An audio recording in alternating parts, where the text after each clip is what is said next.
தமிழக அரசியலின் எளிமையின் அடையாளம்.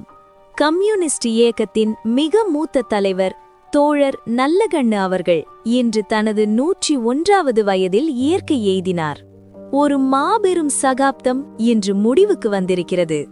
1925 முதல் 2026 வரை ஒரு நூற்றாண்டு காலம் மக்களுக்காகவே வாழ்ந்த உன்னத மனிதர் இவர்.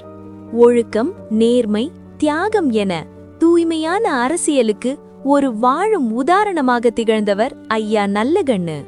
அரசியல் வேறுபாடுகளை தாண்டி அனைவராலும் மதிக்கப்பட்ட ஒரு உயர்ந்த ஆளுமையை இன்று தமிழகம் இழந்து நிற்கிறது.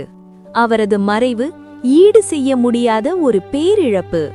மக்கள் பணிக்காக தன் வாழ்நாளை அர்ப்பணித்த அந்த பெருந்தகைக்கு எமது வீர வணக்கம். ஐயாவுக்கு அஞ்சலி செலுத்த ஒரு லைக் போடுங்க, கமெண்ட்ல வீர வணக்கம் சொல்லுங்க.